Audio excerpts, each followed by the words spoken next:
Arekana baramutse cyane abakunze bo kuri Burundi aho muri hose nibaze ko muri aho meze neza kandi mukomeye mushima Imana. Uno musi rero nagiye mu yindi shusho. Uno musi ntitugomba tuvuge rero ibya filime. Ariko turaza kubyinjiramo buke buke bihwanye n'ukuntu tuzaba turiko turadoga mu kiganiro. Uno musi tuje kuvugana ku bintu by'Ibujumbura n'ivya ruguru.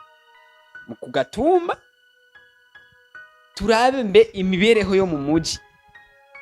Ndavuga ku bakobwa kubera ko mu muji hari ukuntu umuntu aba yamanutse avuye ruguru hariya aza yambara yikwiza yambara uniforme ndende, ariko ko ibihe bigenda biragira uniforme agenda yiduza.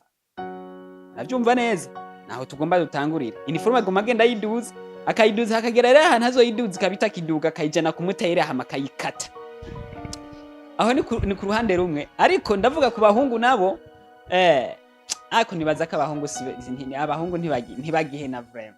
Abahungu bahina kera bakiri bya bintu bya pocket down.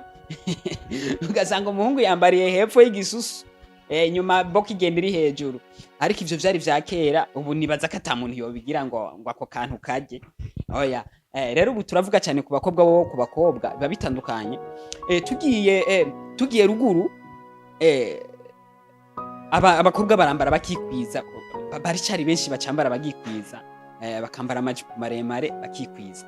Ariko tugeze Bujumbura naho tuca tubona abantu bambara utuntu tugufi, ariko benshi bama bibajije ivyo bibaza ati none aba bakobwa bava mu yahe imiryango? Donc iyo umuntu avuye ruguru akishika Bujumbura ahita abona ko menga abantu b'Ubujumbura bagenda gusa, ariko siko biri. Hari abandi bavuga ati umukobwa ndamubonye muri iyo shusho niho rero aba yaberewe, aho usanga no mu ngo ziba zigiye zitandukanye umuvyeyi nta kibazo na kimwe bimutera, mbere aba mu bantu bagurira impuzu abo bana kuko nta handi hantu bazikura batazikuye mwuko kuntu umuvyeyi atazimuguriye. Kandi basohoka baca mu maso y'abavyeyi bakagenda ku mashuri canke bakaja ku masoko bakaja muri ville habagiye hatandukanye. Sasa rero ibi bintu abantu benshi ntibariko barabitahura. Womenga bo bavyaye abana bobo ntibazokwambara zigufi, ariko ntumenye ko igihe kigenda kirahindagurika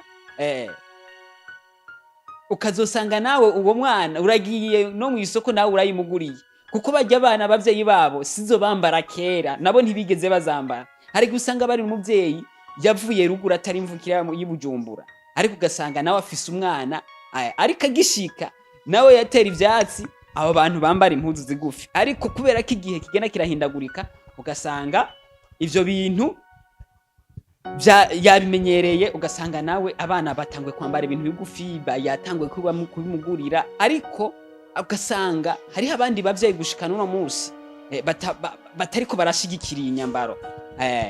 Ubu rero hagwira ibintu vy'amapantaro ku bakobwa. Ubu abakobwa amapantaro ntiyagwiriye, ori yo kwambara ibintu bigufi ubaciye bahitamo kwiyambarira amapantaro. Rero nkabaza muri commentaire umuntu aza kuronka inyishu, aza kumviriza kino kiganiro araza kutwishura. Umukobwa yambaye impuzu ingufi n'umukobwa yambaye ipantaro ninde woshigikira mu gihe yoba ari umwana wawe? Ico ni kimwe. Kare tubandanye umuntu aza kuronka inyishu araza kunyishura muri commentaire. Rero tubandanije mu mashengero kenshi abantu bavuga ko umuntu yoza mu ngoro y'Imana yikwije. Kera niko vyari bimeze, aho umuntu yategezwa kuza bibaye ngombwa ku bakobwa bagafunga ibitambara kugira ngo baze gusenga, baze imbere y'Imana bikwije. Ariko ubu navyo nyene vyarahindutse Ibujumbura. Umuntu araza aje gusenga akaza yiyambariye uko yishakiye, ugasanga n'ubundi ni kibazo. Kenshi bakunda kuvuga ati burya umuntu yaze gusenga, burya bijya bintu bigufi biratirimutsa abantu cyane cyane ku kote y'abagabo y'abahungu, ugasanga aravuye mu mwuka yatanguye kubona we. Niyo mpamvu bavuze ati umuntu aje gusenga kwikuza atashobora kuba igisitaza c'abantu. Rero niyo ntumbero yo kuvuga ko umuntu akwiye kwambara kikwiza akambara birebire, ariko abandi bakavuga ati kwambara birebire si wo muti wokemura ibibazo canke wokemura ibibazo biri mu mitwe y'abantu baba ariko badukurikirana baturaba mu mayira aho tugenda. Uko two kwambara kose umuntu yakwipfuje aguma yakwipfuje, wakwambara birebire wareka, wakwambara bigufi wareka. Rero nta kintu na kimwe ushobora gukora mw'iyi si y'Imana ngo umuntu ashobore kuba yonyugwa, ashobore kuba yoreka kwipfuza ibintu bibi, ashobore kuba yoreka kuba yokwiyumvira nabi. Ni mwiyo ntumbero rero haca habaho kwiyumvirana nabi. Ubu ibintu bisigaye bikaze.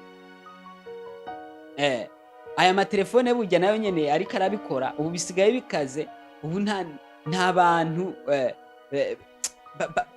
abantu ubu n'amafoto, ubu abantu ubu n'amafoto ku masitati bapostinga agahuzu keza iki n'iki.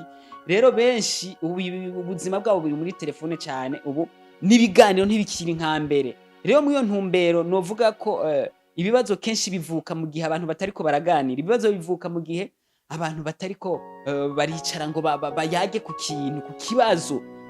Aba bana bariko bakura ubu bariko bazana iyindi systeme ya kino gihe, ariko abavyeyi nabo bakwiye gutahura ko ari iki gihe nyene biba bitandukanye nka kera. Ubu na ruguru haratanguye kuba hariho ibintu nk'ibinyamuji.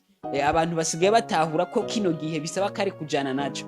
Rero mwiyo ntumbero novuga ko aba bantu bariko bavuga ko abantu bambara bigufi canke abakobwa bambara amapantaro canke abakobwa bambara zitabakwira, abandi bakavuga ati abo nibo baberewe. N'ivyiyumviro umubwo butandukane bwabo burya ntaco byica, ahubwo bisaba ko batahura bino bintu, bagatahura na systeme turimo, na cyane ko uko igihe kigenda hategerezwa kuba haguma haba hihinduka ku bantu no ku bintu.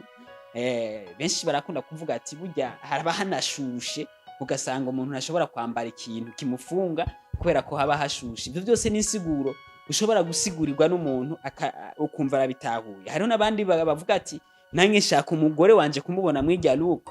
Ibyo byose n'ibindi bintu bigenda birahindagurika mu butandukane bw'abantu. Uko igihe kigenda gihindagurika, ibintu bigenda birahindagurika navyo nyene. Rero ngira abantu mu butandukane bwacu ntiducira imanza abandi turabisha amaso. Muri ubu butandukane bwacu ntidushwanira abandi, twirirwa turagwana n'imitima yacu, twirirwa turagwana n'abo bantu, twirirwa turababuza ibi. Burya umuntu yahisemo ikintu, umuntu amaze kurenza imyaka 18 yahisemo ikintu biragoye kukimukuramo.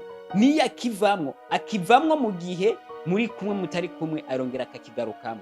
Rero tureka abantu bakoreshwe n'imitima nama yabo, na cyane ko abantu baba bakwigije imyaka y'ubukure, kuko wewe icaba yahisemo wewe ababona ko arico kizima, aragikora kuzoshika ashitse kuco we yifuza. Namba ari ciza akarayishisa, namba ari kibi naho akagwa down. Rero nshimira abantu bose bahisemo gukurikirana Ale Burundi. Tuzokuma tubabwira ibintu bigiye bitandukanye mu mpande zine z'isi. Shimira mwe mwese muhitamwo guterera ivyumviro bigiye bitandukanye ku miryango itandukanye. Mwaraheza gice. Imana ikomeze kubaha imigisha myinshi, na cyane ko nipfuriza abakunzi ba Ale Burundi ndetse n'abandi bari mu mihingo yose imigisha myinshi, gutera intambwe mu byo bakora, gukura amaboko mu mpuze bagakora.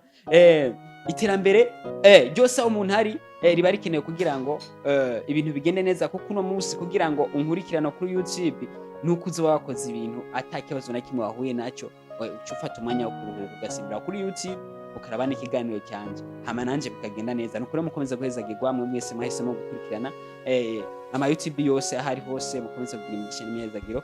Tuzosubira mu kiganiro gikurikira. Murakoze cyane, Imana ikomeze kubahezagira.